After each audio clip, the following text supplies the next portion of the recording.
Welcome to the Rec Center and Metro West Conference Boys Hockey. I'm John Fromm along with my sidekick, resident in-arms specialist Steve Holfen. We're excited to bring you the action tonight.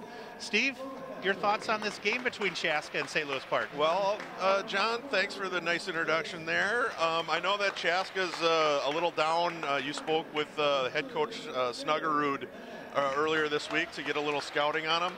And I know Park's coming off of a tough tournament there, so two teams that might be a little down in their luck looking to get right here tonight. Good call, good call. And Park did right the ship a little bit on Monday night when they took Como Park out to the woodshed. That's correct. 6-0, and they were 12-0 Como Park. So some momentum going into this tilt, and hopefully Terry Keesley and crew can keep it working tonight on Thursday, Steve. And Park should have some confidence coming off of that win. Absolutely. Just going to give you a quick breakdown of the starting lineups for tonight. For the Chaska Hawks, who come in with a 9-4 record, Jake Snuggerud starting off at left wing. Indeed, he is the coach's son. And the center is Derek Annette, their leading scorer with 22 goals. Right winger Danny Urbancic, and then their blue liners starting off are Carter Schmidt, number 5, and Zach Rodeheffer, number 4, who are by far their two best blue liners. And as you take a look at the Orioles starting lineup, they're going to break things down again with Connor Clares in net, no stranger to starting. And their first unit out there with Lexi Rebello, Teddy Hopman, and Bauer Neudecker, who have provided over half of the goals this year. Yep. And then on the blue line, it looks like Casey Plender, number 12, and I believe Riley Dvorak, number freshman. 20. So stick with us here on 16. We're going to step away momentarily as the St. Louis Park Band leads us in the national anthem.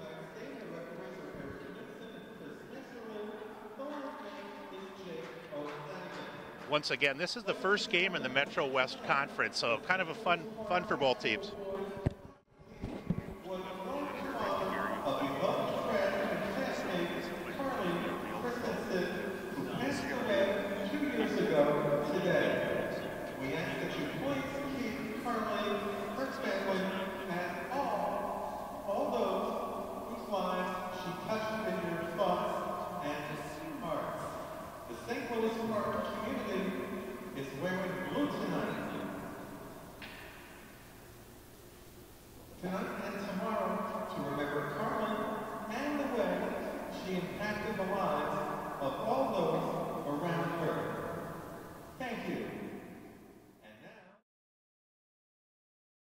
Don't know if everyone at home could hear what PA announcer Howard Luloff was talking about there, Steve, but why don't you chime in with just what he mentioned about the moment of silence there? Well, we did have a moment of silence there, and tonight a lot of the St. Louis Park people are wearing blue to commemorate. Today is the second anniversary of the passing of one of us, St. Louis Park student, Carly Christensen, and she was a basketball player at Park. And touch the lives of many of the people who are on the ice now. And it's just St. Louis Park's had a lot of tragedy in the last couple of years within the school district and the city, and Carly being, right up there at the top of the list of one of those tragedies. And it's good that we're going to remember her with the people wearing blue. And you'll notice a lot of the Park skaters have blue on their sticks and blue somewhere on their uniform tonight, in honor of Carly. Absolutely. Great insight, Steve, and so glad that we could bring that with you for Park 16 and explain that too. We're ready to drop the puck. It's Teddy Hopman on the draw against Derek Annette, and we got things going here. Metro West hockey tonight. Here is Annette with the puck as he's ridden out hard by Teddy Hopman on the near side here. Hopman, one of the senior centers for the Orioles. As things move back into the Orioles zone, Brody Ilstrup behind his own net, 27. Pushing it out to the blue line, but a nice step up by the Hawks. And they're going to hold it in. I believe that was Snuggerud on the hold, number 9 there.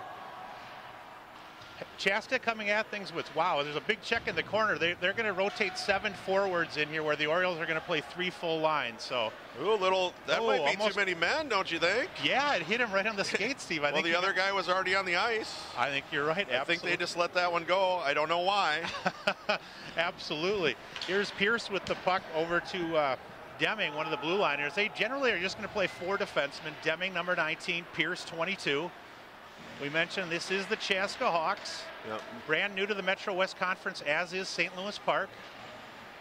Orioles have played a tougher schedule, Steve, so this will be interesting tonight. See how things materialize. Well, I think it's a good idea, you know, that Park went to this new Metro West Conference. The past, it's been about 10 years that they were in the North Suburban, and it was just way too much travel.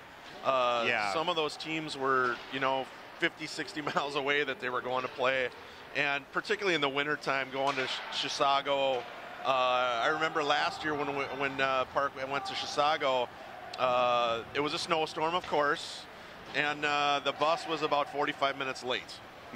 So the kids weren't ready to play when they got on the ice. So I think that this is a much better geographic conference for Park and for most of the teams in the conference. Good call. Orioles back with their first unit. That's Bauer Neudecker, number 8 on the right wing today. Lexi Rebello out there, number 3 as well. And this is Rebello down in the corner as he's going to take control of that. Rebello and Hopman cycling the puck behind the Hawk net.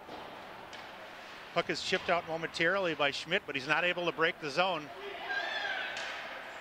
It looked like a net, number 2 there, trying to step up, but unable to do so from his center slot. Here's Ilstrup. The blue line are going to dump it in, and not sure the Orioles finish a change here. Just underway, 14:30 to go in the first period here at the Rec Center. Beautiful cross-ring pass to Annette. Possible 3-on-2 here. Annette going with a hard wrist shot, and Clares is up to the challenge. Nice save by Clares there. He was in really good position there. Yeah, he's really square to the puck and good fundamentals.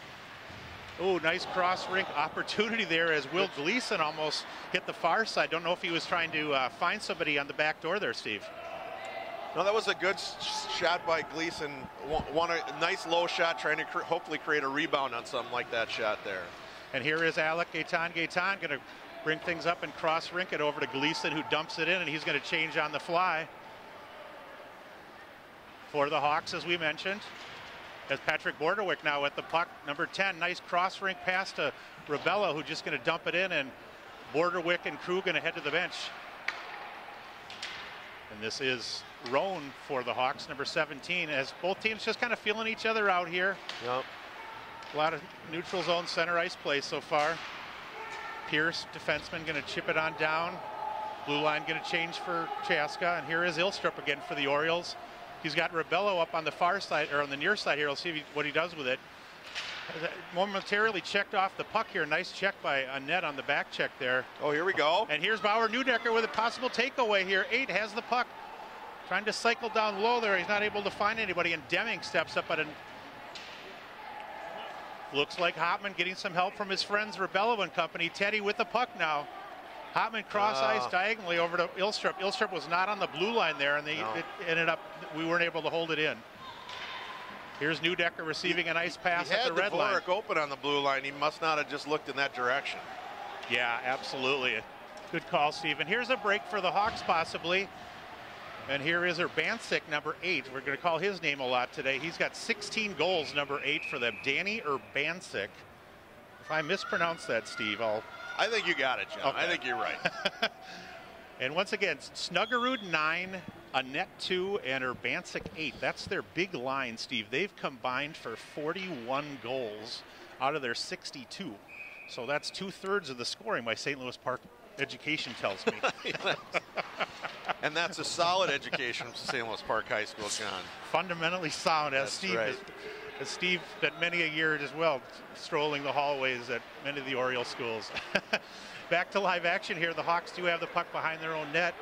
Here we go. TJ Deming has it stolen away. Borderwick with a good idea by Borderwick, trying to flip it to centered out front. Yeah, a little backhanded pass. I don't know if he was trying to hit Nicky Owens or who was going to get it there. Here is Schmidt, the blue liner at center ice. He hits the blue line, throws it on net, and a nice wrist shot is Schmidt. Carter Schmidt, number 5 there. You and I were talking before the game. Coach Snuggerud, Dave Snuggerud, their head coach, mentioned that not only is he their best blue liner, he's got 5 goals and 19 assists, but he's a Division I potential baseball player and a big leader for them. Back to the point. Shot hit, I think Micah Anderson's stick, number 33 there, and Claire's going to just wheel that and cause another face-off here. Well, I kind of like what Chaska's doing here. They're just putting pucks on net, and can't go in unless you shoot it, John. So they keep trying to put them on net, and something good's going to happen. Park needs to start doing that themselves. Ilstrup starting things forward as he gets it over to Neudecker. Neudecker, toe drag, goes to the middle. Oh, and a nice shot. Just steered off nicely by the goaltender, Clay Kucera. Only a sophomore in net for the Hawks. Neudecker again. It looks like he's trying to find Anderson as a partial change is finished. Dvorak, the freshman, nice hold at the blue line, Steve. Yes. You know. And here's Micah Anderson, almost picked up some garbage in front of the net. Anderson again, the sophomore.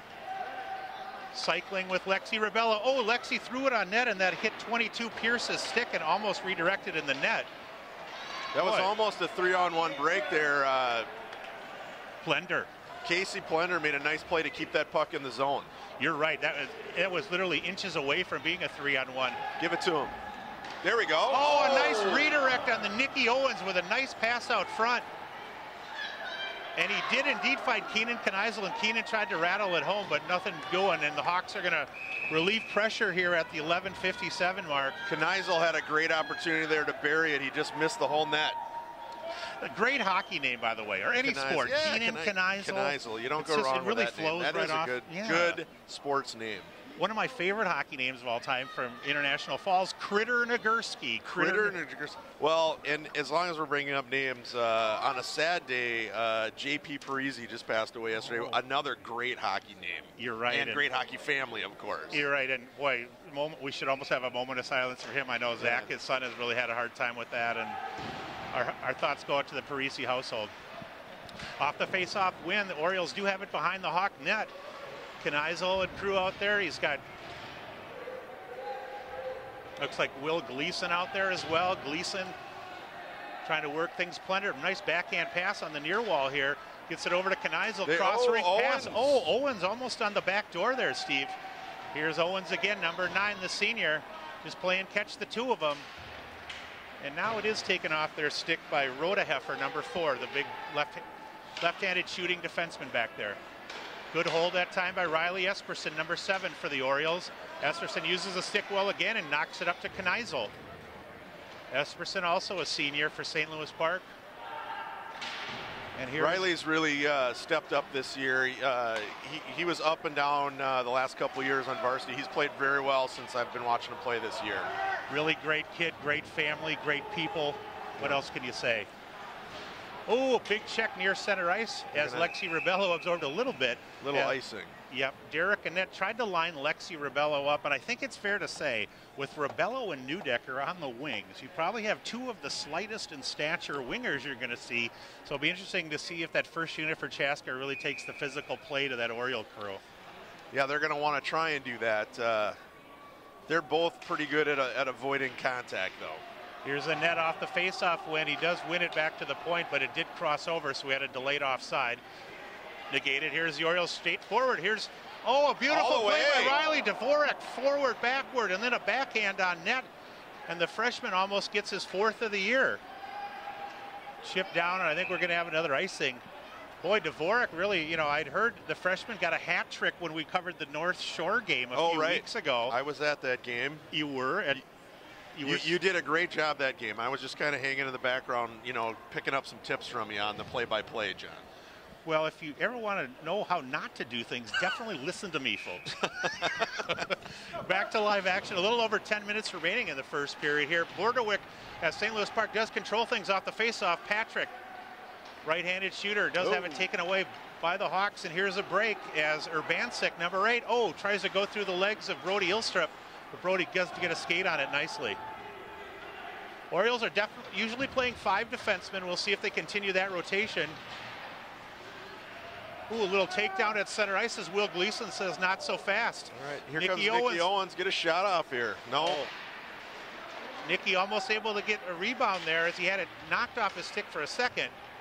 Good forecheck, Steve, by the Orioles. To really be able to sustain some offensive There's a pressure. Good shot by Bordewick.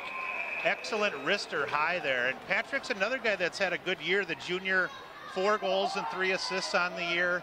I did not see it live, Steve, but I heard he had the game winner against Minneapolis at Parade Ice Garden when the Orioles, in overtime, when the Orioles were down by 2 goals with just a handful of minutes. Right, they came back and took that game. And that was kind of a little revenge game because they lost to them earlier in the year right here. Good call. And speaking of that, Minneapolis, that's one of the only things these two teams have in common. The Orioles split with Minneapolis. Well, I did find out that Chaska lost 5-2 to Minneapolis. So hopefully some comparison there, but we should have a really close game, you would expect. Another icing call on Chaska there. Let's see if the Orioles can take advantage of a face-off in their offensive zone here. Gaetan, 19, closest to your screen at the right D slot for St. Louis Park. Hawks able to gain possession off the face-off win. Poked ahead momentarily that time by Rhoda Heffer. Trying to get some help from other Hawks. Are able to knock it forward and out of the zone where Snuggerud not able to apply the back check pressure for Chaska. Orioles shoot it down where it's redirected in by Hopman. And the Hawks are going to start things the other way. Possible 2-on-1 here, a break. And here is Snuggerud with the wrister. Did not get everything on it, Steve. Plender played that really nice. He got over to him, so he deflected that shot. The shot was not moving full speed by the time it got to Claire's. And you can imagine that Jake Snuggerud, who's one of the seniors on their first line, definitely would have wished he got quite a bit more on that shot. And his dad, as we mentioned, Dave Snuggerud, the head coach for Chaska, no stranger to people in this area, as he played for the Gophers on the United States Olympic team, Hopkins High Star, and several years of the NHL, as we talked about. Off the face-off, Hawks are able to control right out front. Wrist shot thrown on net. Good block by Gleason there. Yeah, nice job by Will Gleason. And here's a break for the Orioles. TJ Remper, 15 follows. 2 attempts by TJ there as he gets the initial shot off. He's relatively new playing the forward position, Steve. He had played defense for years, and they just moved him up recently. He's definitely one of the fastest skaters that Park has seen in many years. And here's a follow-up. Oh, Borderwick off the long rebound that was offered that time by Kucera. Borderwick had a shallow angle, but not able to get a stick on it.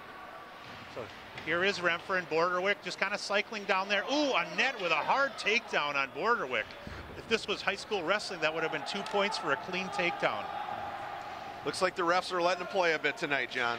And we like that old-time hockey here, as long as stuff doesn't get too physical or chippy.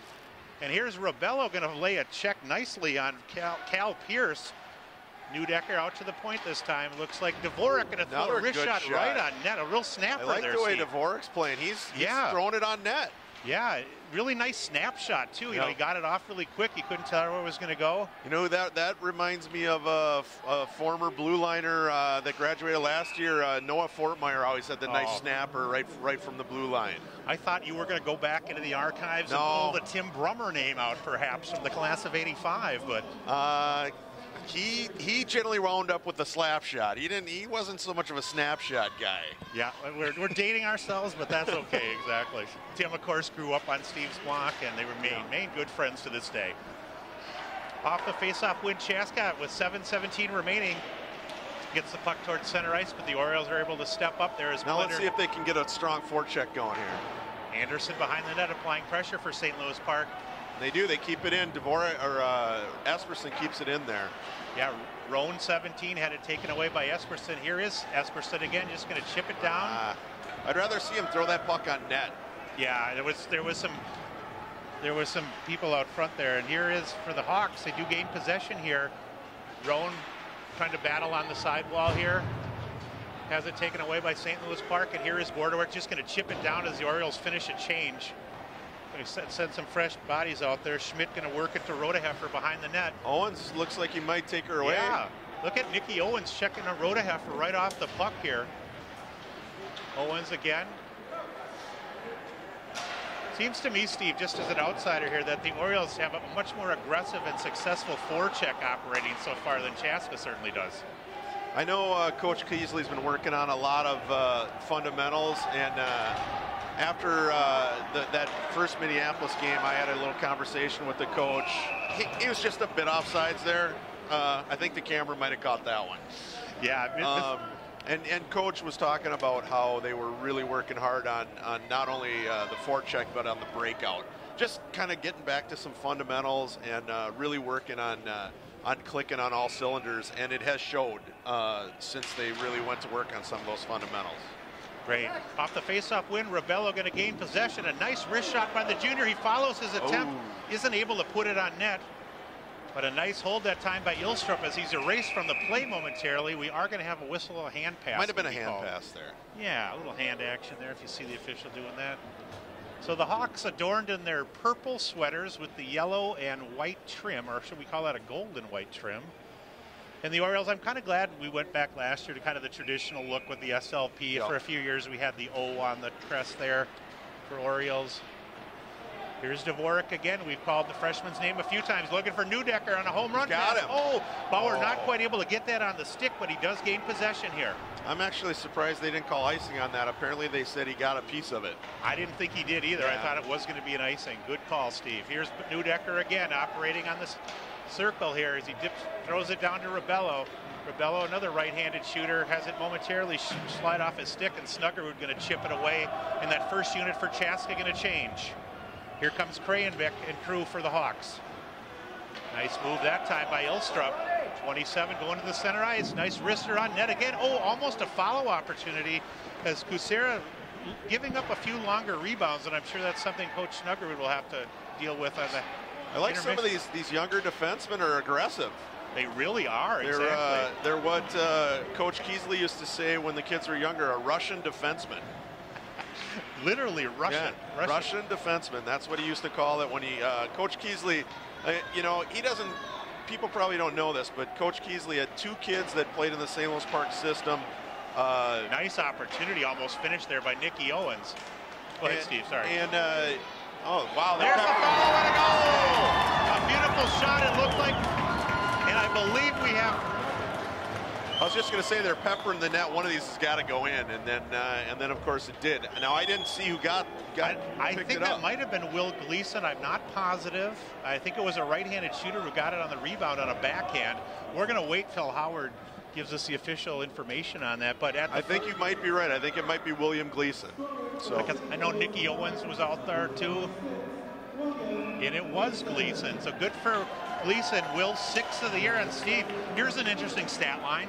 Will Gleason 6 goals on the year. He doesn't have an assist yet, the second line winger, but he's put 6 in the net. So he's in the right place at the right time. Oh, and here's a net, the big score. Oh, he went to the backhand and clears through. Great save by Clares. He threw the pad over at the last second as a net looked like he had an angle to get it by him down low. And he was trying for his 23rd goal of the year, was Derek Annette. But Clares just stoned him. Yeah, he did, and he's got that great. He has great T pushes going right to left, left to right, and then he the way he can jump down and go in the butterfly position. There's a nice shot. There's the baseball player background in Connors. He calmly flagged that one down here. I love it when they turn the goalie into a first baseman. Just make it easy for him. Yes, exactly. Or a catcher as well. That's a natural. That's true too. Here's a possible break. Shipped over to Neudecker. Going to go long. He's got Rebello out front. Throws it out front. Oh, Rebello tried to redirect. A stick was placed on him. I think that was Carter Schmidt who got a stick on him. Now and here's the net again. Number 2. Oh, and it's a takedown. Takedown, 2 points, and I believe that was number. Yeah, a little trip. A little trip is going to be called here. Was 17? Was that on? Yes, it was on Teddy Hopman. Teddy. Probably a good penalty, though, because Annette had shown his scoring ability just earlier with a rush, and he had another opportunity to light the lamp here. So with 3:58 remaining in the first period, Teddy Hopman heads to the box, and we're going to take a look at the Hawk power play on the year. Chaska 27% on the year, 13 for 48. Orioles are killing at an 80% rate, so not a real advantage either way. Annette wins the draw here, back to the point. Throwing on net this time, and Schmidt was able to get a nice low shot on. Schmidt and Annette out here at the points for Chaska. Follow up behind the net, and it falls right out front. Snuggerud unable to get a stick on it, but he had a golden opportunity there. Kucera going to play the puck, the sophomore goaltender. Cross-ring pass to Annette, number 2 again. Just going to set it up, cross-ring pass, not anybody home there. Throwing on net, Clares with a nice stop. Oh, I thought he had it covered, but it did come out of the area there. And almost another chance for Chaska to score here. Here is Schmidt at center ice. Wheel into the zone. I love how they let him just get away with that slash nowadays. It's like, no, you know what, he's just hitting him in the pad, so we don't call it. And here's a possible break for Patrick Borderwick. Patrick, the junior, has it taken off his stick on a nice forecheck there. And here is Rebello out there as well. Borderwick upended in the Hawk zone. Orioles going to change their defenders as Riley Dvorak heads off, and it looks like Riley Jesperson going to head out there with Plender. 49 seconds remaining in the Oriole shorthanded situation. And here is McClure, number 13 for the Hawks. Aaron McClure with a stop move. Looking on the cross rink, he's got 22. Oh, thrown out front and nicely done. Unfortunately, Pierce wasn't able to finish with the stick there. And Neudecker clears the zone there. Yeah, really being responsible on both the front and back end is Bauer Neudecker. And think about responsibility. Look at Lexi Rebello forecheck on this. And he's able to get the puck to Neudecker. What a beautiful job. The two-man forecheck on the penalty kill. Penalty kill. And talk about aggressiveness from Lexi. Yeah. Blender with a stop and go. Here's Neudecker. Oh, beautiful move. Goes to the backhand. Hits Kucera up near the helmet area. Orioles have killed it off as we're now at 0. They did kill that penalty off. Very nice. Yeah, in the last 40 seconds, St. Louis Park had more offensive chances than Chaska did. So I think they're going to call too many men on the ice for Park right here. Okay, our guy went from the box to the bench, and the player that came on the bench from him was out and playing the puck before the guy got back in. Good so call it looks like Chaska's going right back on the power play.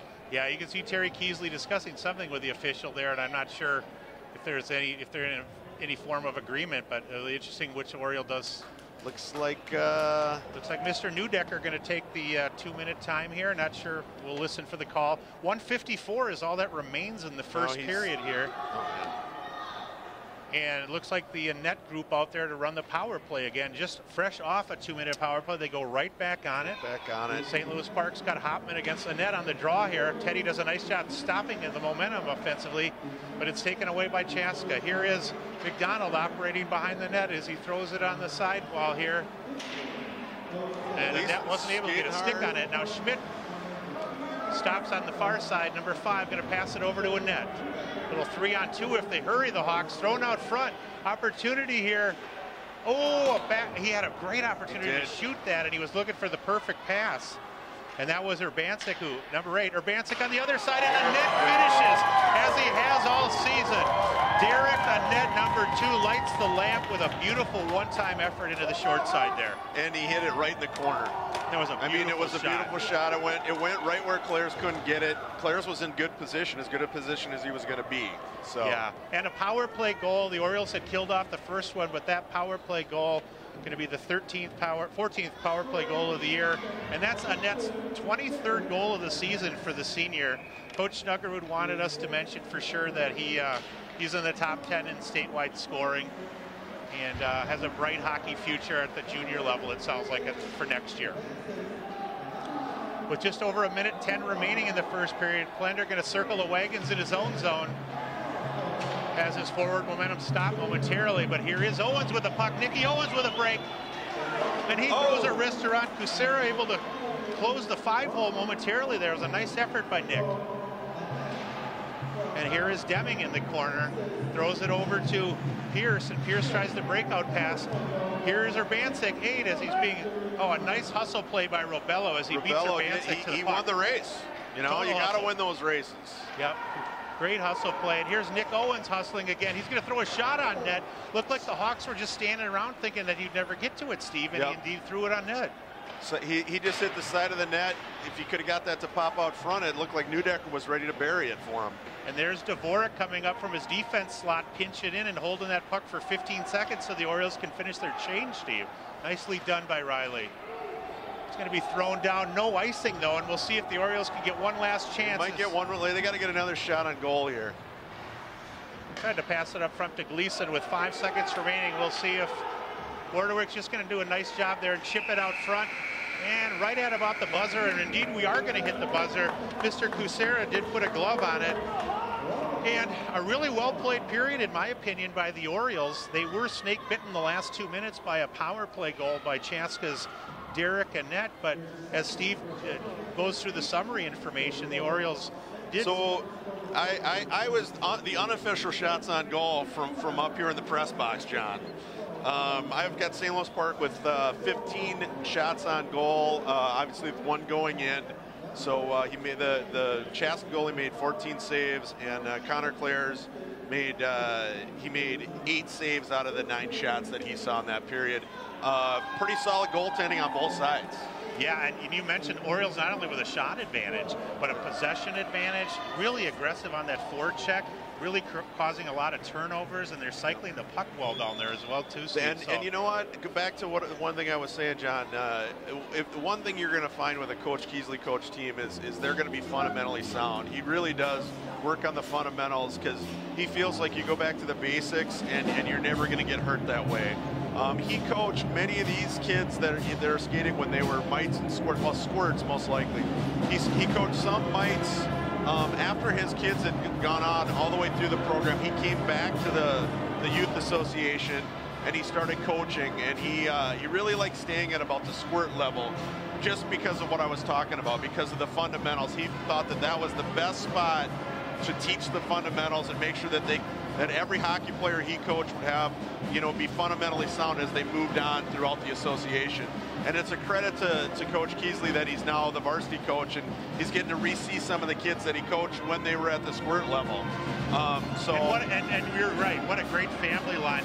And obviously growing up on the banks of the Minnehaha Creek there, not growing up there, but having a home there. Right. His son, John, of course, a great player from Park, 2003 grad, and Angie, a player for the Wisconsin Badgers. So good to have her involved, by the way, in the girls program. Yeah, she's involved in the girls program, and they just love the game of hockey, and they love St. Louis Park hockey, which is good for us here in St. Louis Park.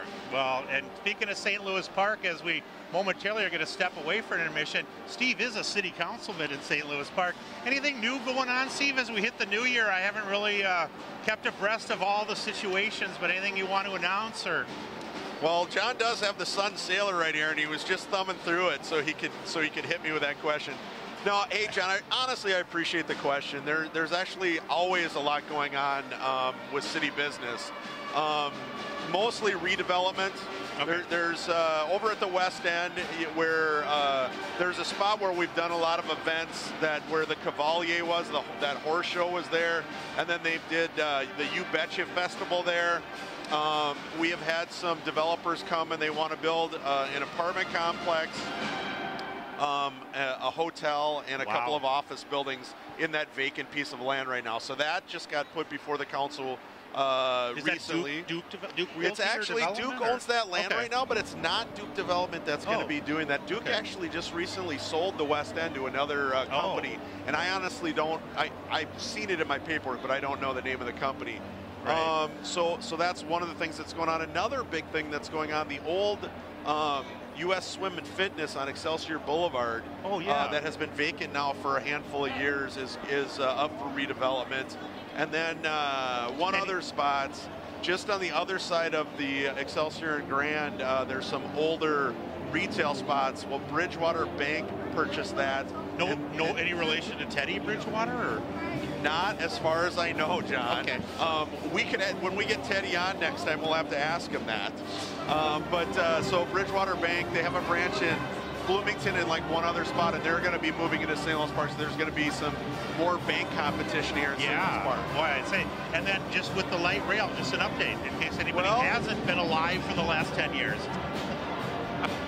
Light rail, light rail has been much of my life over the past 3 years since I was elected to the city council, and things are going okay. There was some statements made yesterday by the governor that didn't really make us happy, or I won't speak for anybody else, didn't really make me happy. Okay, I guess I didn't hear what he said. He just said that he's not up for putting more money into the light rail until all the problems are worked out. But we're kind of looking at it as full steam ahead. I talked with our Met Council representative Jim Brimmeyer this morning, and he said that they're still moving full steam ahead on the light rail. And there are some lawsuits out there on the Minneapolis side of things that still need to be worked out, but it seems like everything's moving okay, but it's going to be a rocky road until this thing's actually going. So, boy, is it ever. And I'll tell you, earning your keep with the city council, as everybody is, with all those type of issues. And we're going to step away momentarily, but thanks for the insight, Steve, and stick with us here on 16 as we have a dandy here at the Rec Center. The Chaska Hawks won, the St. Louis Park Orioles won after 1. Introducing a new day of the week. Someday. Now, everything you were going to do someday is on the calendar. Want to retire someday? You'll really want this. A My Social Security account at socialsecurity.gov. You can estimate your future benefits and manage current benefits online. Millions of people have a My Social Security account. Get yours today, because someday is here at socialsecurity.gov. All right, we're back at the rec center. Second period action as the Orioles and the Hawks knotted at one. Steve Halfin along with John Fromm, and off a face-off win, freshman Riley Dvorak throws a wrist shot on net from about 100 feet. We are not calling that a shot on goal tonight, John.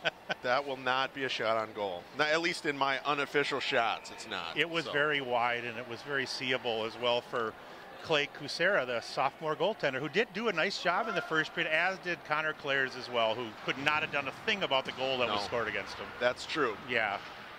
After the face-off win, back in their own zone, here is... They keep the hard forecheck on, and they come out with a puck. It looks like the water has not frozen yet down in that end of the rink, so the puck is not moving. Well, good call, Steve. And here is Rodeheffer with the puck, one of the defensemen. Big cross-rink passes. He was looking for a net who has a goal already, not able to find him. Orioles now with a break here. Oh, a 360 spin move by Lexi Rebello. I don't know if he... He might have toe-picked on that one, John. I think there could have been a judging score of 9.7.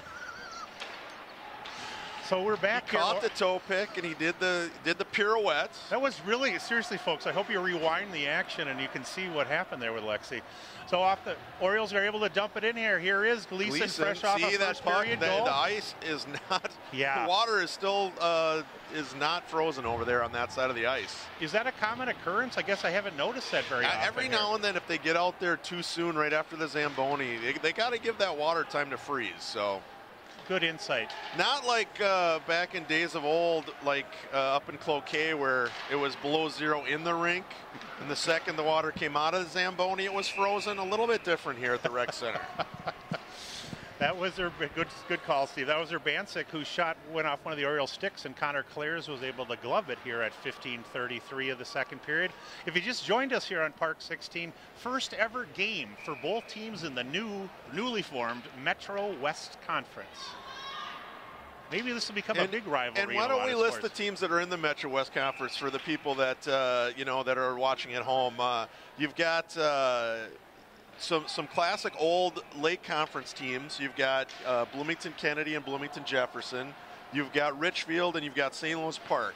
Those four teams were in the original Lake Conference going back to probably the 40s or 50s. Yeah, absolutely. And then over the years, the Lake Conference took on a totally different look. And then you've got Benilde joined the conference. Did Cooper also join the conference? So that Cooper moved over with us and Benilde from the North Suburban. And then you go down a little southwest. You go over to Chaska's in the conference and Chanhasen's in the conference. Yeah. Am I missing anybody, John? No, you got all of them, and that's a great rivalry. Chaska, it always was Chaska High School, which covered Chanhassen. Now that it's two high schools. Oh, thrown out front. It hit a skate in there. They're calling a penalty. We're going to have a penalty here at the 15:03 mark on an interference call. We were busy reminiscing about the old Lake Conference in the Metro West, and we were going to get, looks like one of the Hawks is going to get saddled, I think, for 2 minutes here. See if we can get a number. I don't know if that's Mr. Annette. No, I'm sorry. That's number 22, the defenseman, Cal, C-A-L-L, Pierce. Cal Pierce. Cal Pierce. Going to spend a couple minutes in the sin bin. And you know what? Cal is asking the referee what he did. Imagine that, someone going in the box that said that they didn't do it, John. Yeah, just... I'm innocent. Yeah, I'm sure a referee's never seen that before. So we'll see what the Orioles... So this is the first power play for the Orioles tonight. Yeah, there's been 2 for the Hawks, but here's Lexi Rebello. He's got Bauer Newdecker at one point, Bauer with the puck now at the right point, Riley Dvorak at the other point. Kind of wasn't sure what to do with that puck, and it's going to be nicely done, high off the glass that time. I believe that was Rodeheffer who really laid into that off the glass. Well, let's get the Orioles to regroup here and get a nice rush up here and get set up and see if we can put one in here on the power play. Urbancic and Annette on the forward unit trying to back check for the Hawks right now. Minute 20 to go. Newdecker cross rink pass, far side, thrown on net by Bordewick. Takedown out front. It looks like Rebello lost an edge. Little wrist shot thrown on net, nicely done by Neudecker. Rebello gets a piece of it, back to Bauer. Kind of in a partial umbrella here, but yeah, Dvorak's kind of way back. I'm not sure. Not your classic umbrella, that's for sure. Yeah, more of a folded umbrella. Folded umbrella. That's where John Fromm coins a new one here at the park at the rec center. Here's Bordewick, 50 seconds remaining. He gets, nicely done as Hopman back to the point to Dvorak, over to Neudecker. Neudecker, right-handed shot, operating in the middle. He's trying to hold off Urbancic. Ooh, cross-rink pass, hits Bordewick in the skate, nicely done by Patrick, but is taken away. They got to get something to the net, John. Yeah, nothing going here so far. 28 seconds remaining. Dvorak with a nice hold at the blue line. Hopman, the senior, operating in the near corner here. Teddy, first line center. Back to There's Dvorak. a good shot. Oh, almost a tip there by who's 21. Yeah, Keenan Kneisel really got a handle on the quick low shot by Riley Dvorak, who I think tried to almost pass shoot it to him, you know. So here's Neudecker again, just 2 seconds remaining, and now the Hawks are at full strength. Oh, almost a backdoor opportunity as Teddy Hopman was on the near side here. Here's a little give and go action. Almost worked beautifully. Oh, a net falls down there. He might have had a break, number 2, but he was on for 2 minutes. I think he might have been looking for a little call there. Oh, Nicky Owens putting a nice move on, but he has it taken away. And this is back to Schmitz, back in the Hawk zone, has it taken away. Nice steal by the Orioles. Rebello, high wrister, glove There's save a goal. and follow. Beautifully done as Lexi Rebello with the steal on the forecheck, wraps it around the front. And did you get the name of that Oriole who lit the lamp? I want to say Nick Owens got that goal. But it was all set up by Rebello. Yeah, it was. And, you know, Nick had just had a nice entry into the offensive zone, and Schmitz, one of their big players on the blue line, really kind of had an issue there where Lexi made quick work of him. It's all about creating rebounds, John.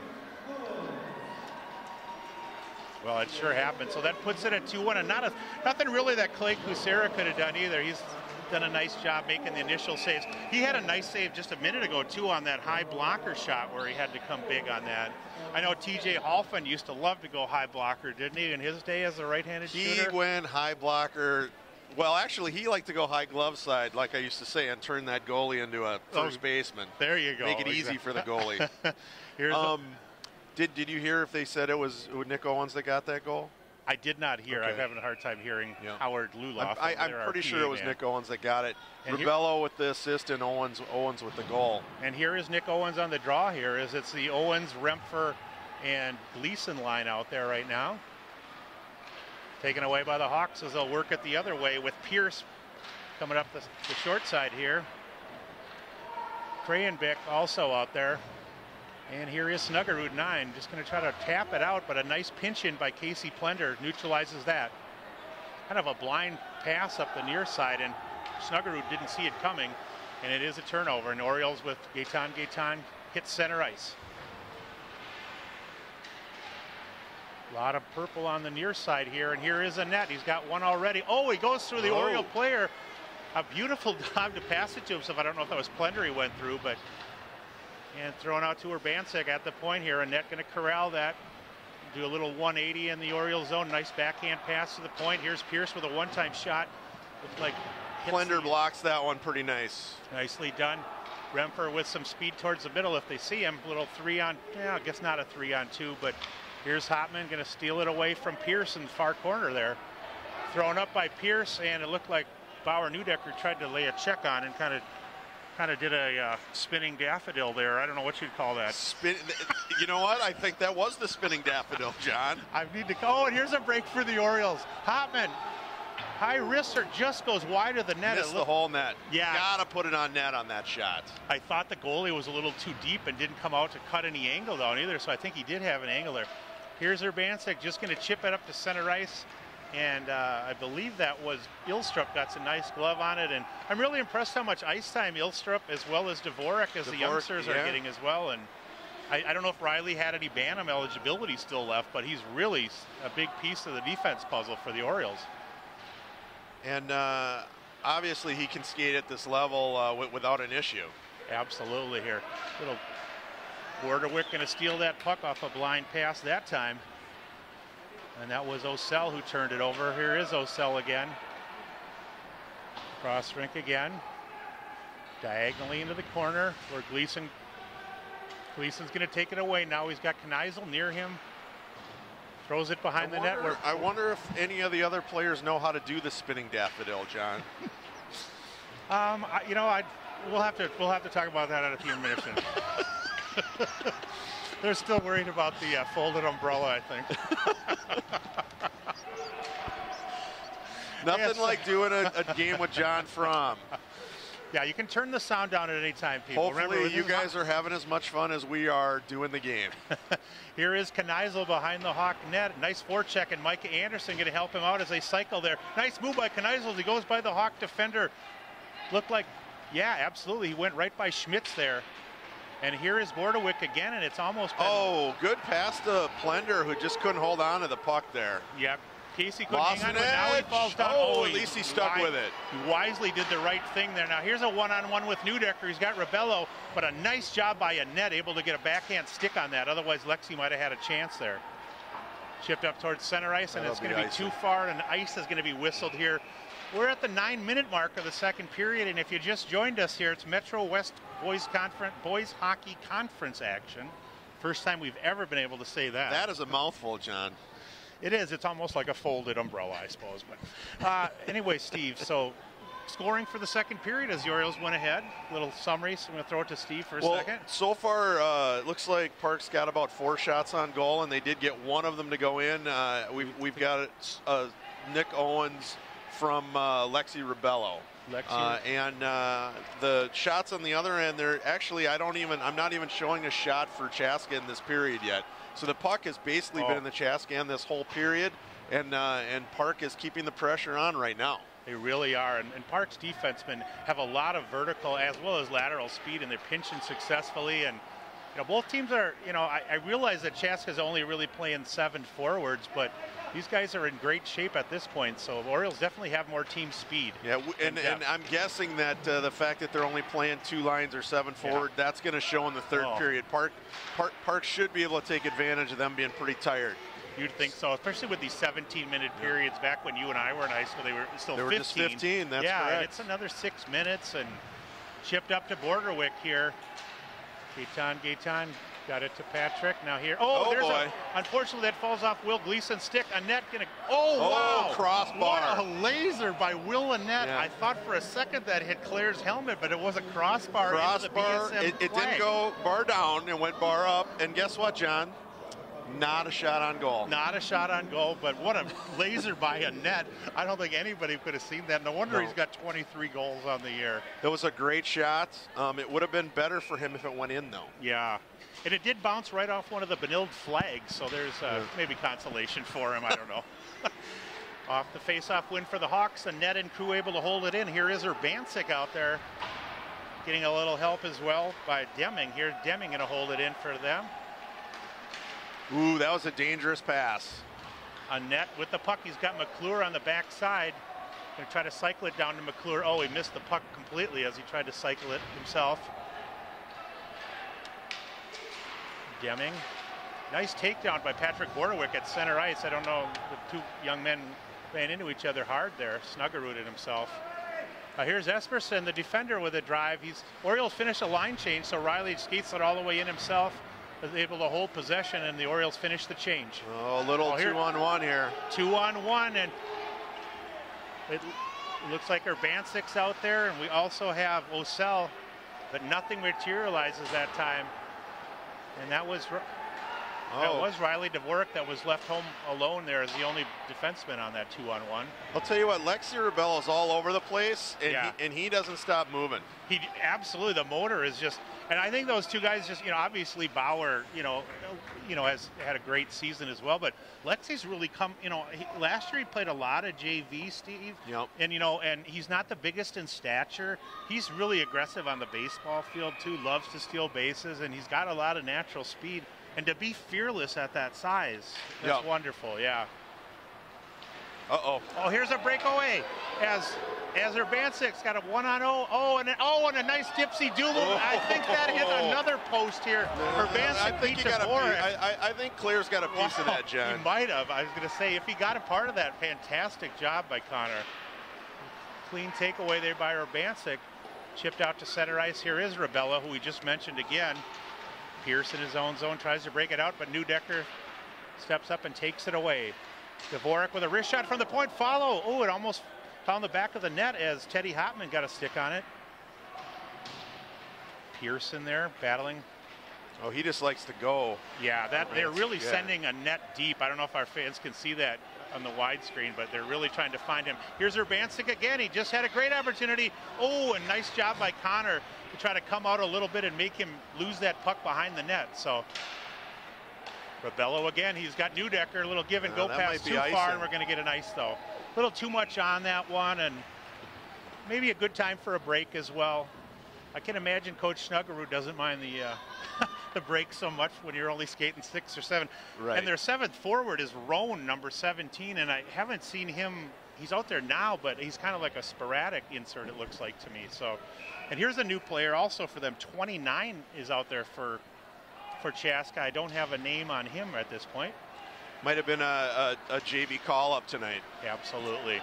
Half the face-off. Nick Owens with a cross-ring pass to Remfer. Good shot by Remfer. And Owens follows hard and gets a small piece of it. But it looks like we're going to have a face-off to the right. I think the net went out. Yeah. The net went off. What did it go off of, Steve? It's moorings. If you did, who knows exactly what a mooring is? It's off its moorings, John. It's off its rocker. And back in the day, you know, they used to, those nets were in there solid. I know. So, and that's probably what the mooring was. Yeah. Nowadays, it's just 2 picks that go on the ice that just makes it so it doesn't move. I want to admit something in front of you and all the viewers right now. When I was a kid, my dad had partial season tickets to the North Stars at Met Center. And when I was 3, 4, 5, my favorite thing was to watch the Zamboni go around. And then when it would finish, then the 2 guys would come out and they take those metal stakes and knock them. I loved that. You loved them pounding the moorings. Well, yeah, and I wanted to be the Zamboni driver. I always thought there was more in there than John, water there and is snow, still time in your life to become a Zamboni driver. We'll see what we can do about that for you. Maybe I should put a good word in with Bob Evers for me, maybe, or Johnny Olson or somebody. Ooh, Asperson lays somebody out with a nice takedown on. I thought his elbow got up a little high. I wouldn't have been surprised if he went to the sin bin on that one. Yeah, looked like Standish caught a small part of it there. There's a good shot by Bordewick. Yep. Roan on the defensive back check there, going to chip it out himself. Getting some help on the near side here. Diagonal effort goes back to Ilstrup, who circles it over to Owens. Owens towards center ice to Bordewick. Bordewick, a little 1-on-2, just going to skate it in. Momentarily loses it there. And a nice play for Park's almost on a wholesale change there. It worked out all right. And you know, Steve, we've talked a lot, and different color men I have. The second period is always the long change period, as we talk about. And if you have an advantage with team speed, especially with your wingers and your defense, that's where it really can come to fruition. And I think we've seen a lot as everything's been tilted, you know, down here, and it's been tough for the Hawks to generate much. Speaking of generating something, they've got their first unit back out there again with the net, and Hopman on the draw for Park as the first lines match up against each other. Held in nicely there by Rodeheffer. A net on the forecheck. It's going to shoot down and go all the way he through. Waves the icing. I'm surprised on that. Yeah, I don't know if they said it hit Rodeheffer's skates or what, but still. Maybe he thought that they had a chance to Here's a net in Urbansic, a net on the backside. Oh, and a beautiful. Oh, what a save! I don't know if we have a replay of that. Glove side save. Wow. That was a 2-on-1, and Urbansic gave it beautifully to a net, their leading scorer, who took it to the backhand. Yeah. Connors had to go left to right, and he somehow still got the glove out. You're not going to see much better save in high school hockey than the one you just saw right there, folks. Absolutely, and you know, Connor's been a really decorated goalie with a lot of the USA national things, and he's a spectacular goaltender, and that just shows his athleticism right there.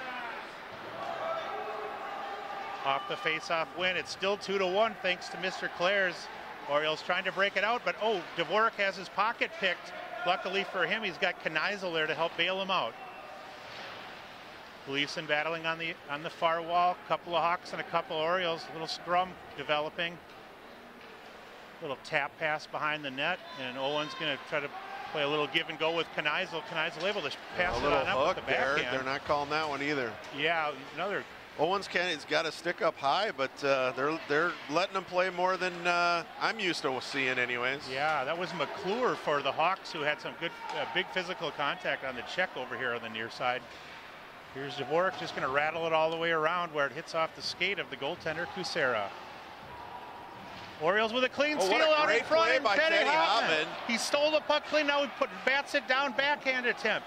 So 3 efforts. Rebello now with the puck, being harassed by the bigger defenseman. Here's Lexi again, 3:29 remaining. One-timer right off Schmidt's foot and banked out. What a clean steal by Teddy. I don't know if we'll be able to have a replay of that, but I hope fans get to watch that as well. Nicely done, and here's Neudecker with speed, going to beat. Yep, he's going to beat absolutely Rodeheffer to the puck. So, as the Orioles have all game, they really are beating the Hawks consistently to loose pucks, and the speed is just so prevalent. And Steve, we didn't really talk about it, but besides all the youth that served on this year's team, where you have, you know, Rebello and Neudecker, Borderwick, Micah Anderson, Dvorak, etc., Ilstrup coming back. But what great success that Bantam AA team is having this year. Yeah. That should really fill the pipeline nicely. There's some really solid 9th graders that are going to be coming up to the squad next year. You will see some sophomores that will be playing varsity hockey next year for Terry Keesley. And some really good numbers at the Bantam level. I think you were 48-50 somewhere in there. Here's a 2-on-1 for the Hawks. Oh, nice play by Riley Esperson there. Yeah, nice step up as it was a 2-on-1 scenario. Whoa, we've got some broken twine or broken stick there. Or maybe just, I think the stick just went flying. I don't know that it broke. Another post. A net. Is that a crossbar? That was like the corner of the crossbar and the post. He could easily have 4 goals. Yeah. And a lot of guys would have. And you can see why he's a true sniper, and Coach Snuggerud is playing him every other shift. Absolutely. You want him on the ice as much as you can with the shots he's having. Yeah, absolutely. And an inch here, an inch there, and this is a different game. Now here's a switch. They've moved Rodeheffer up to center here.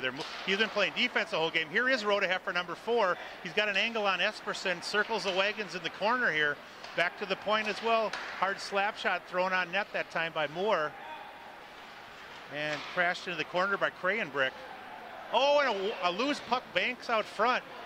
Taken away by Deming here. He throws it on net, a little off net, I should say, to Claire. Park's a little bit back on their heels now. Chaska's got them back on their heels. Yeah, well, those are net opportunities too, and they don't even have their main guy out there. No, they're giving him a break. This is interesting that they moved Rodeheffer, their junior, who I think is their best defenseman, up to forward here to try to generate more from their second unit, Steve. Yeah. Nice step up by Esperson there, and here's Rebello trying to go for the puck hard. Has it taken away, and here is Rodeheffer, but he is erased cleanly. There's an eraser play for Riley Esperson on that. Ooh, and a hard check on the near side here as McClure really laid into the Oriole there. I think that might have been Dvorak that he had his number 4. Just a minute 20 remaining in the period, and the net's Park back is out there struggling again. Here. They got to regroup here and get themselves together. They don't want to let one in late here in the first period, or pardon me, second period. Oh, and here's a steal for the Orioles in the near zone. He's got Rempfer up front. Borderwick almost received the pass on the Gleason steal. And now Annette looking for another one, and he's on the far side. We'll see if he receives the pass. He does. And Claire's again by Claire's. Claire's is up to the task. Mr. Annette robbed for the 4th time. 2 crossbars and 2 straight steal plays. Holy cow. Wow. And I'll tell you, I realize that this isn't on the air down in Chaska, but really what a highlight show for Connor Clares to neutralize Mr. Annette here. Just 40 seconds remaining, and here's Annette again with a partial breakaway. Annette, what a great steal by Neudecker to take it away from him. Wow, he didn't know he was there, that's for sure. Wow. And I'll tell you what, Connor Clares was ready for that again, but I'll tell you.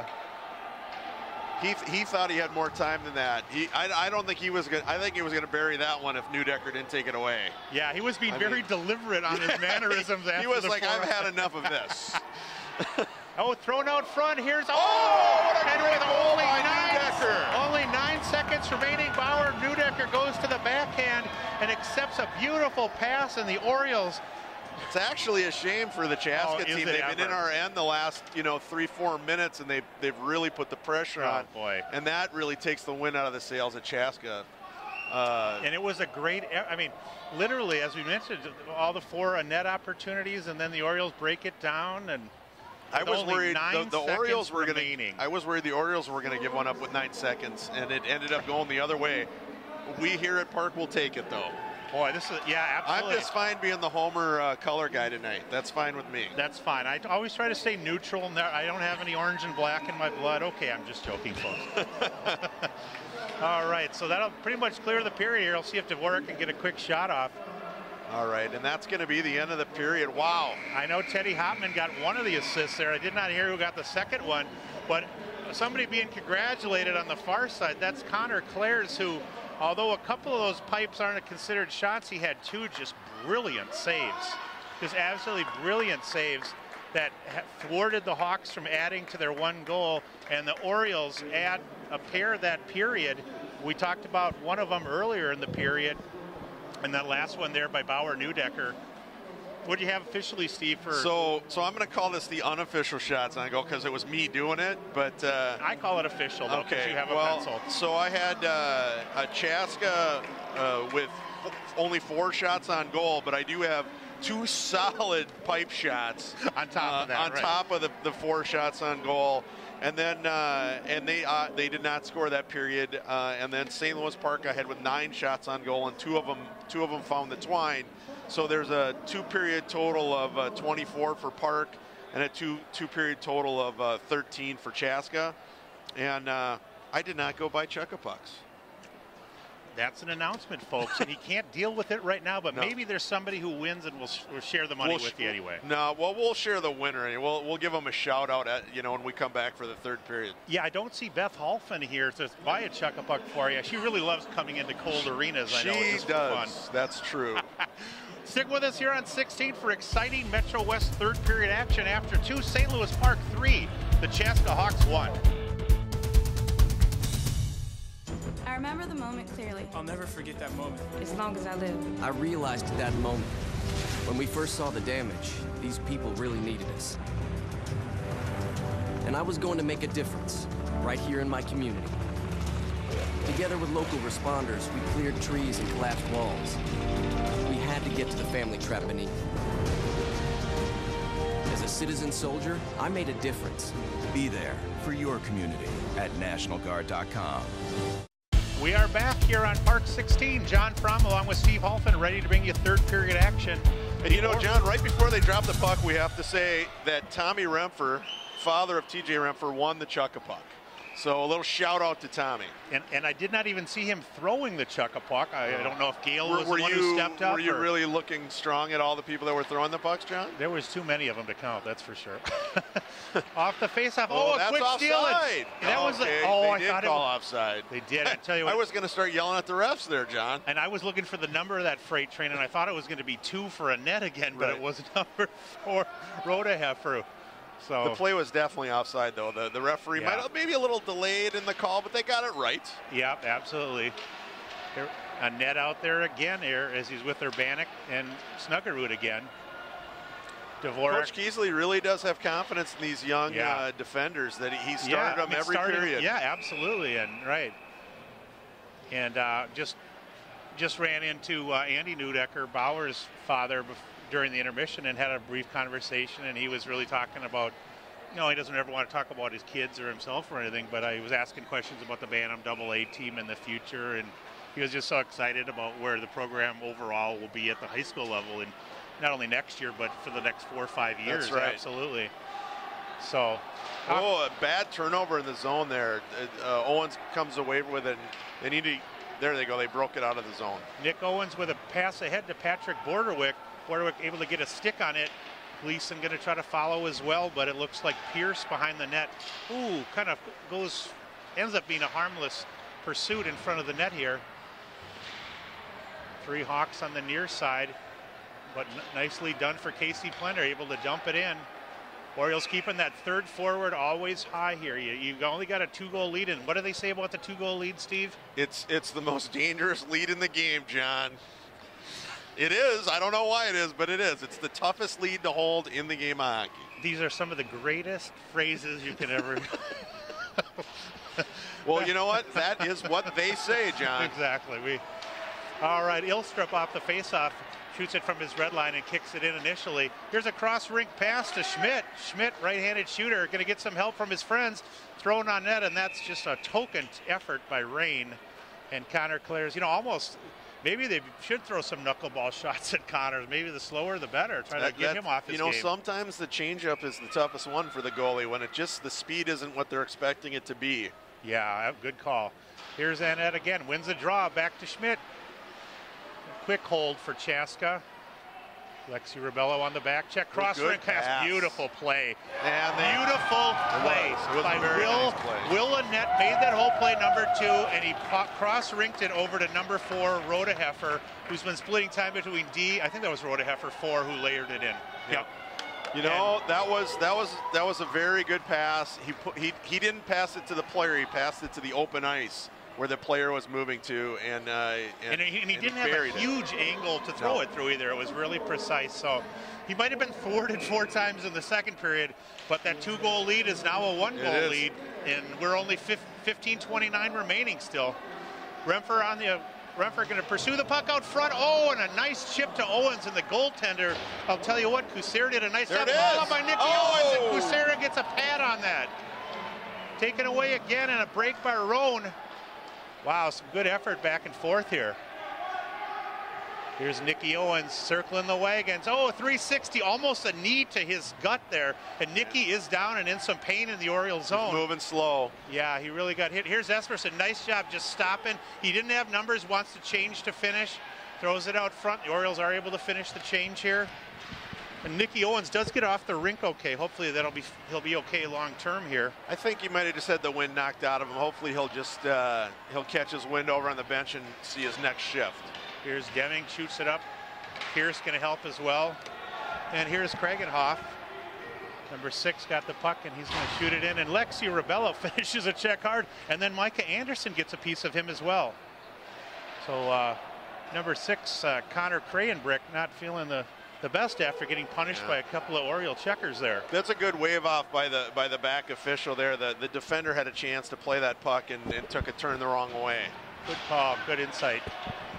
Well, here's another break for the Hawks, a little 2-on-2. We'll see what happens here. And just a kind of a harmless wrist shot. He had a good angle all the way. I think that was Snuggerud who launched that wrist shot. Well, in the second period, you and I were talking about them maybe getting tired in the third period. Well, they're coming out, the Chaska Hawks have come out strong in the third period, and they've already put 4 shots on net compared to Park's just 1 in the first 6 minutes of this period, or pardon me, the first 3 minutes of this period. And you look over at their bench, they've got there's 5 forwards over there, so they have an 8th forward who hasn't seen the ice, but even the 7th forward not getting much action. So off the faceoff, Orioles try to break it out, but a nice hold momentarily. They were lucky to clear the zone. They really were. Schmidt held it in briefly.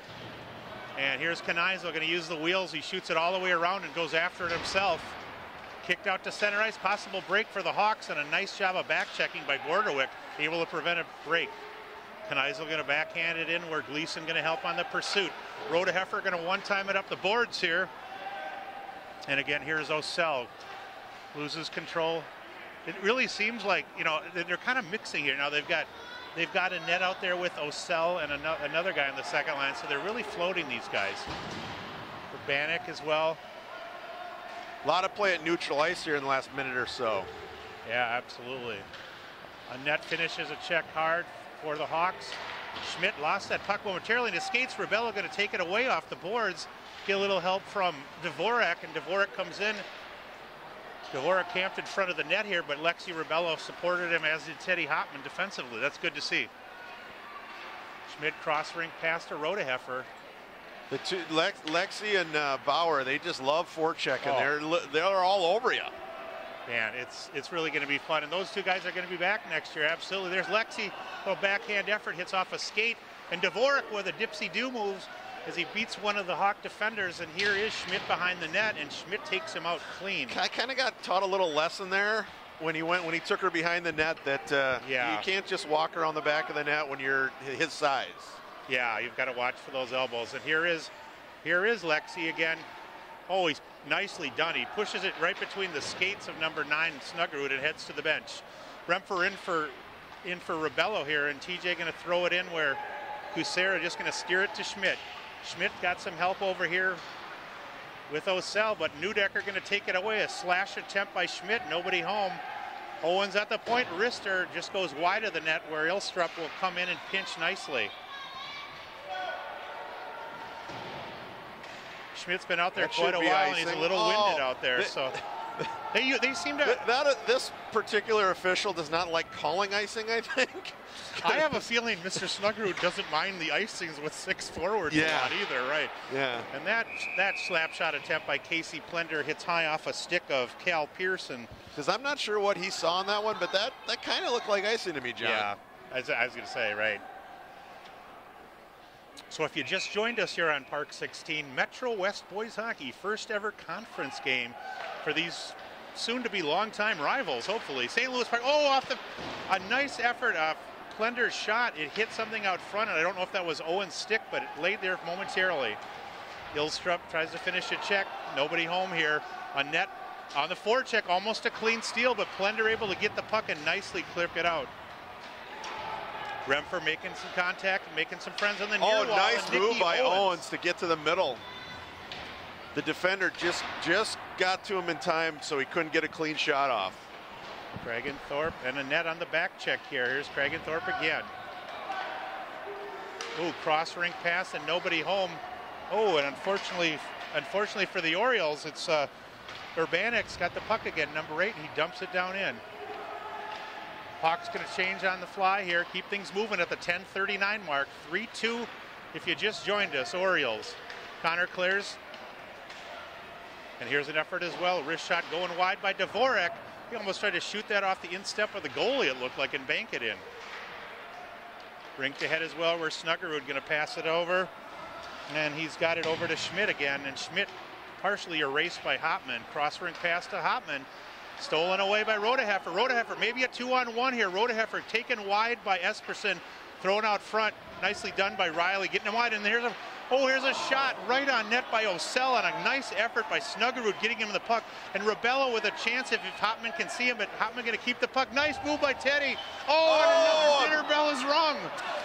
Another one. You can hear it all the way up here. First time for the Orioles, and here's a so three crossbars already in one game. So fair play is fair play, I guess. Beautiful move by Teddy, though, being that defender. Walked in clean, and he picked his spot, and he just missed. You can really see the effort that a lot of these young men have made over the summer and fall to improve their skating, skill, speed, and stick handling, and it's really a nice effort. So here's Gleason again, tried to step up, and Plender going to hold that in. A little bit tired out there. Looked like Pierce lost his legs a little bit. He's going to cross rink it to Urbanek, but Owen's going to hold that. Urbanek takes it back again behind the net. Ooh, he got it out to the front. He was able to get that out even though Plender was all over him, Steve. And this is Plender again, just going to dump it down. He's going to wheel to the bench. Orioles going to get a fresh crew of defenders out there, but here's a possible break for a net. Would have been on a breakaway if Urbanek could have got him the puck, but I think that was Ilstrup who got a glove on that. He did, luckily enough. Oh, and a net tries for a wrist shot there. Gaetan, not sure if he got a stick on that. Thrown towards the net again. Back to the point as well.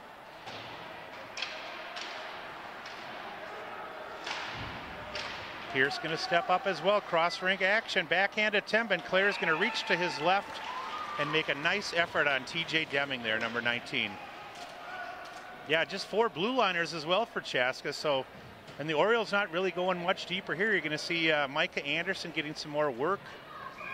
The Orioles really need to step up their speed and their aggression here in this third period so they can get them tired out, because you would figure by the end of this game that they're going to be, Chaska should be really tuckered.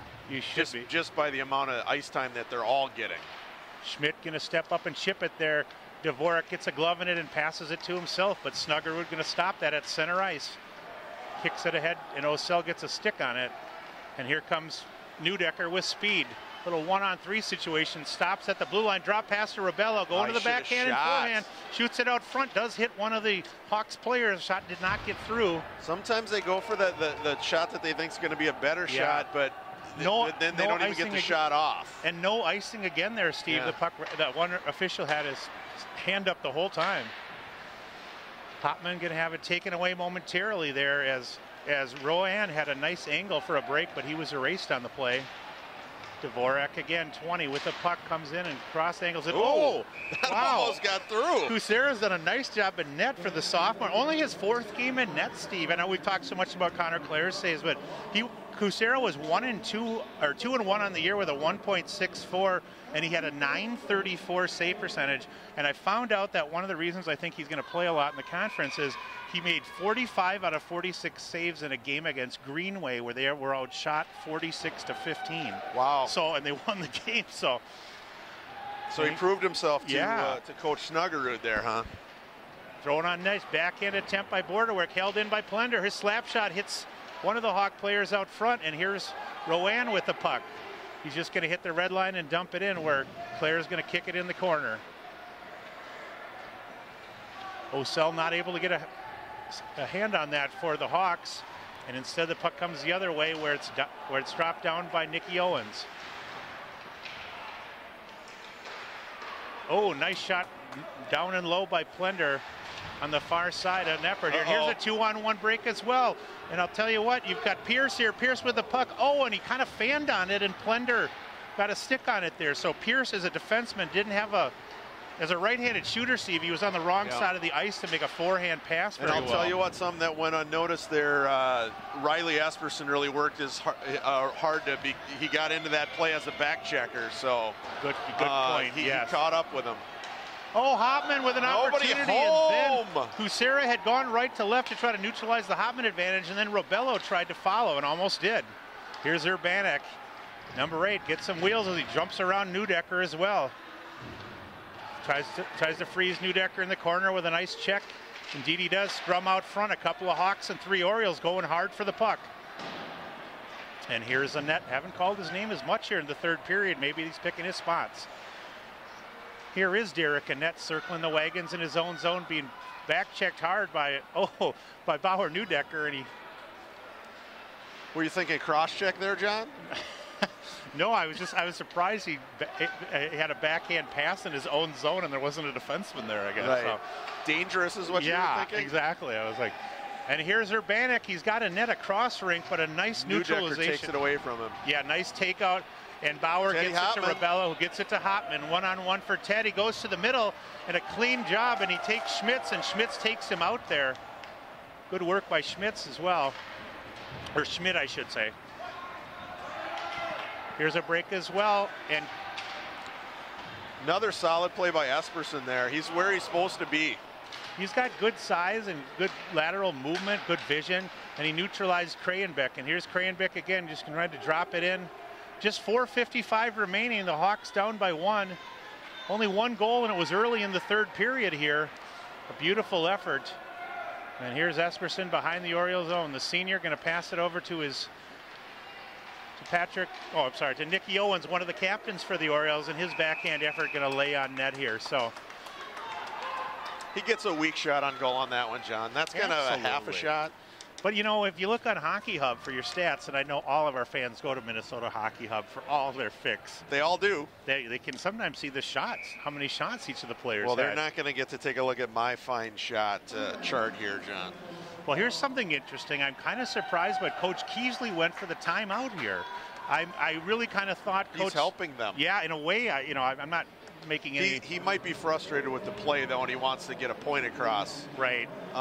So sometimes, even though he may be helping them by giving them a little blow, he needs to regroup a little bit and kind of get the players, maybe get their lines reset and get them where they need to be. Good call, Steve.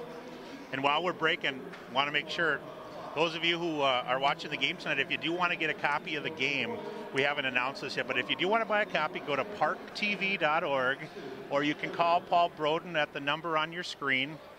Hopefully, 952-924-2635. Ask for Paul. Paul, Paul will get you taken care of, and nice. you can get a DVD of the game. You can also always watch these games are on the YouTube. The city's got a great YouTube channel. Yep. And live web streaming. Live web streaming, and then obviously on the cable access, so this will be replayed. And Saturday the Orioles are going to be home against Kennedy. We are doing that game as well. So if you're in town Saturday, the 10th of January, that's be another effort by our staff here at Park 16. Awesome. It'll be good to see. It'll be good to see them. I was going to make mention of we had a moment of silence earlier in the game for Carly Christensen, who died from the flu a couple of years ago. Actually, I think today is the 2-year anniversary of that. So a lot of the park crowd is wearing blue to signify, the tragic loss of Carly.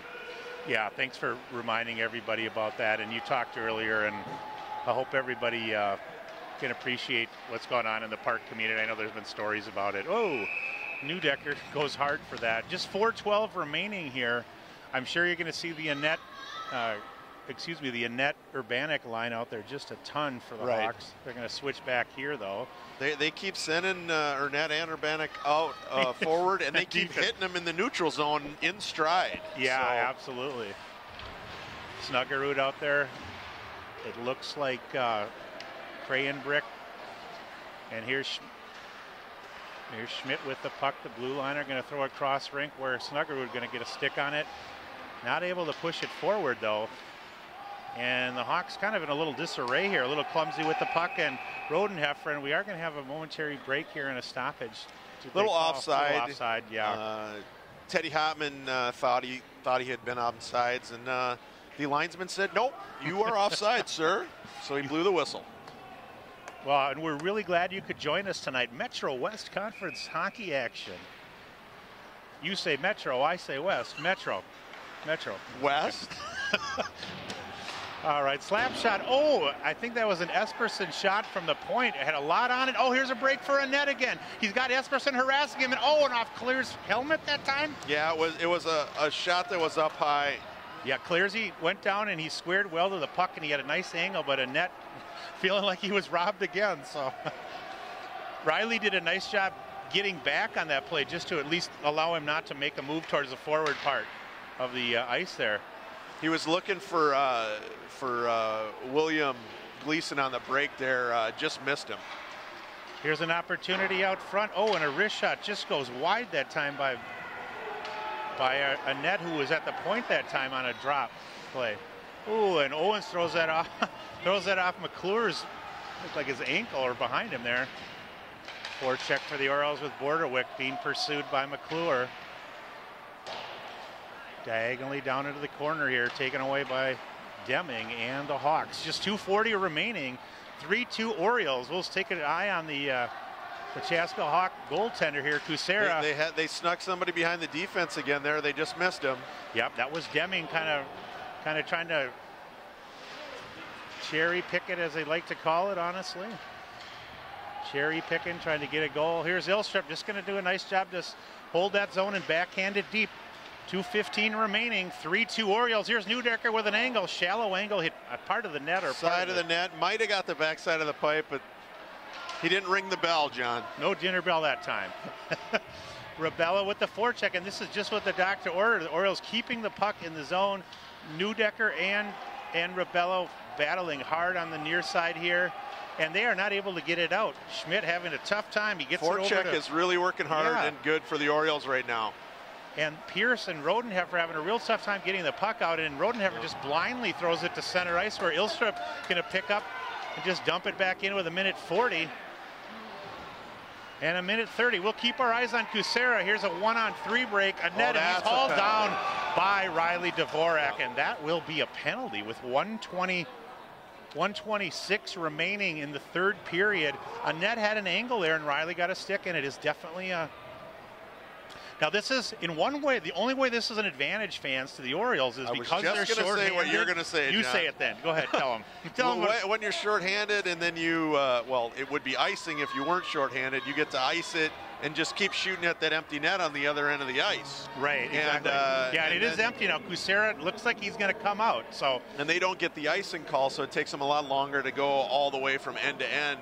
So if the Orioles can have a solid penalty kill here, they should be able to hopefully score on a longer shot from their own zone and put this game out of reach. And this should be really an exciting ending. I mean, it was definitely a penalty, needed to be called because the net was having an offensive zone opportunity there. He was ready to get his speed up. Yeah, he was ready to be denied possibly for the 6th time today. We don't want to. If you're watching, Derek, you've had a great game. You have. And that first goal that you guys scored, it was awesome, and you had the assist. Right. So the kids had a hell of a game. Right. One little nugget as Coach Snuggerud takes the time out here with 1:28 remaining. Coach Snuggerud, as well as living in the Chaska area and having his son on the team, I guess he's the director of what's called Breakaway Academy that's at the Chaska Community Center, which is like a... By the way, the Chaska Community Center is a beautiful facility. I had the opportunity to tour that whole facility. As you know, one more thing that you asked me about City Council, the City of St. Louis Park has been looking at possibly building a community center here. Right. So we went and looked at other community centers throughout the metro area, and Chaska being one of them. What a great facility that they have out there. They have a senior center that has like a built-in lodge. They have an indoor pool. They have daycare. They have a couple of full gyms, and the ice arena is all in this one building. And it's a great facility, and it's possible that someday St. Louis Park here might be doing something similar. Good call. Thanks for the insight on that facility, Steve. And here's Neudecker against the net on the faceoff. Other people out there for the Hawks include Rodenheffer and Schmidt. Here's Rodenheffer, throws it on net, followed by... Did he save that? How did he save that? I didn't even see it. A net again was stymied on the follow as Rodenheffer threw it on net. And I don't know if Connor was sliding right to left after the initial shot, but he gloved it. He had that hot glove of his today. Looks like Hopman's going to take this draw and maybe try to pull it back to his left in the corner here. A net on the draw again as well, and a net with another, well, a good win for Teddy Hopman, but unfortunately the Orioles not able to corral that. But they throw it all the way out, and nicely done. And Lexi Rebello on the forecheck at center ice here, going to take another 15 seconds off the play.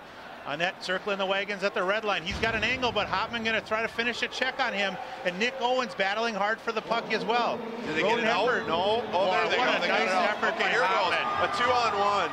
And Hopman finishes it. Yes. For the Orioles, as Teddy Hopman did a great job of back checking, as did the whole crew out there. Riley Esperson and Riley Esperson and Nick Owens as well. They really did a nice job. And that'll be the nail in the coffin. And you called it, Steve. A Teddy Hopman nail in the coffin with only 53 seconds remaining.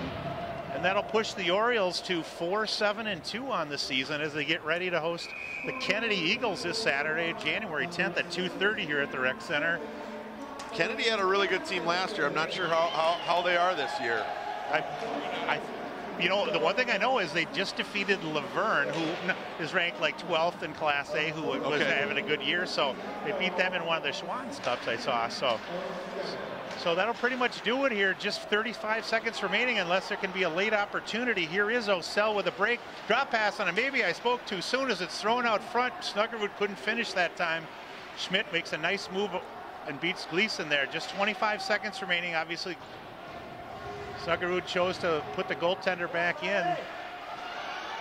Oh, and that follows up front. Connor got a little stick on that. Just 15 seconds remaining here. Harmlessly in the corner. Riley's keeping it in the corner. Yeah, Riley really battled hard and kept two players off the... Did that hit Connor's blocker again? Or I don't know what that hit. Just 2 seconds remaining, and that's all she wrote here at the Rec Center. And I think that was really a hard-fought win for Connor Clares and the Orioles. Really well-skated game by both teams. A good win in their first new conference game for the Orioles. Yeah, and it really, Chaska came in with a 9-4 record, Steve. Maybe hadn't played the depth of opponents that St. Louis Park had. But, certainly 4 or 5 players that definitely had skills. Connor Clares, in my estimation, there's so many players that played well for Park. but those 2 saves he made in the second period, and even the one he made just a minute ago, could easily be a 5-4, 6-4 game. The Orioles did have a ton of puck possession, though, and as you mentioned, the first 2 periods really outshot them. What did you have for the third period? In the third period, Chaska came out on fire. Chaska came out on fire in the third period, and they were out shooting the Orioles early on in the third period, but over the rest of the third period, the Orioles came back and ended up out shooting them 10-9 in that period. Each team had one goal in that period, and Park gets the 4-2 win. And that is Mr. Hopman, who finishes things off with an empty netter with 52 seconds. And also a shout out to the Hawks for coming up, and Clay Cusera, who did a nice job in net for them. And once again, if you do want to get a copy of this game or any of the broadcasts, $10 a piece if you order 3 or more, or $15 if you order 1. Just go to ParkTV.org to find the replay times, and also for live web streaming. And I'm going to do one thing. I'm going to do the 3 stars of the game, John. There you go. Why not? We're going to give the 3rd star to Riley Esperson, who had a solid game on defense.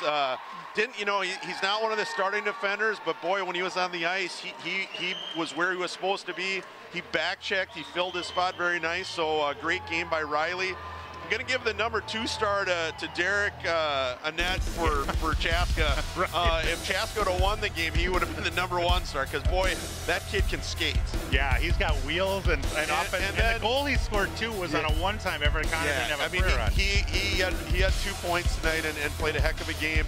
And then the number 1 star's got to go to Connor Clares. Yeah. His glove hand was sharp tonight, and if it wasn't for Connor Clares, and that would have been the number 1 star, because Connor Clares stoned him about 4 times. Right. And, he also hit the pipe in the post a couple times, too. But great game all around. Well played on both sides. It was a clean hockey game, which was very fun to watch. It didn't get chippy at all. Well, and I just wanted to say real shout out to Steve for joining us here in the color booth. I hope to have him more often, adding his insight and analysis. We don't often get the 3 stars of the game. It does add just a bit of color, and we like that as well. So, Steve, I hope we can count on you as part of the Park 16 family. I know, being a city councilman, you've got so many other duties that you need to adhere to. Well, anytime that I'm able to do it, I love to do it, and I do enjoy doing it with you. And I hopefully we'll not only do this, but maybe some baseball in the spring, outside in some nice weather, shall we say? 70 degrees. Oh, and boy. Before we go, let's make an effort. This is a one-man operation tonight. We only had 1 camera. And he did a heck of a job. Paul Broden, our director, runs the one-man crew, sets it all up himself, hooks us up with the microphones, and that's just some of the things that they do behind the scenes to bring these games to you. So thanks again, Paul, for helping out. And on behalf of Paul Broden and Steve Hoffman, this is John Fromm saying goodbye, and we hope you enjoyed Metro West Conference Hockey. Great job, Frommer.